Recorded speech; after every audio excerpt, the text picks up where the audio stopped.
Hello, good morning বন্ধুরা। শুভ নববর্ষের প্রীতি ও শুভেচ্ছা রইল সকলকে। এই নতুন বছরটা যেন আমার সকল বন্ধুদের ভালো কাটে, তারা যেন সুস্থ থাকে, ভালো থাকে, এই কামনাই রইল। আজ আমি সকল গৃহবধূর উদ্দেশ্যে একটা কথা বলছি, সত্যি কথা বলছি।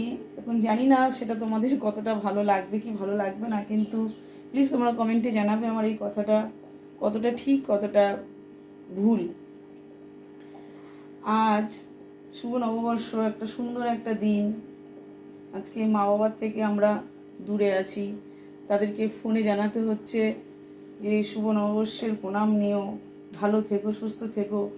কিন্তু ইচ্ছা থাকলেও কাছে গিয়ে সেটা তাদেরকে জানাতে পারছি না। খুবই কষ্ট হয়, খুবই যন্ত্রণা করে বুকের ভেতরটা, কিন্তু কি করব বলো, এটাই তো মেয়েদের জীবন। এই পুরুষ শাসিত সমাজ মেয়েদেরকে কোনোদিনই বুঝবে না, আর বোঝাতে চাইলেও তারা বুঝতে চায় না।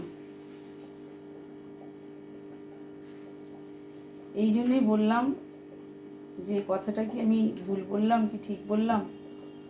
শুধু নববর্ষ না, ভালো ভালো কোনো নতুন কোনো উৎসবেও সবসময় মা বাবার কাছে যাওয়া যায় না, মা বাবার সাথে সেই দিনটা শেয়ার করা যায় না, খুবই কষ্ট হয়।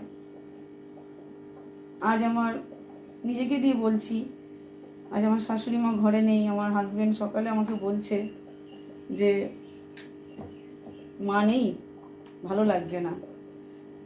তাহলে আমাদের কি যন্ত্রণা হয়। আমরা তো দিনের পর দিন মা বাবা ভাই বোনকে ছেড়ে আছি শ্বশুর বাড়িতে। এখানে সবার মন জুগিয়ে চলতে পারলে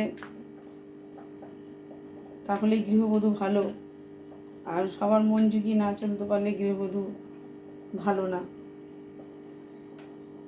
এই যন্ত্রণাটা যে পুরুষ যেদিন বুঝবে, আমি মনে করি সেদিন আর এই পুরুষ শাসিত সমাজ বলবে না কেউ, বলবে নারী পুরুষ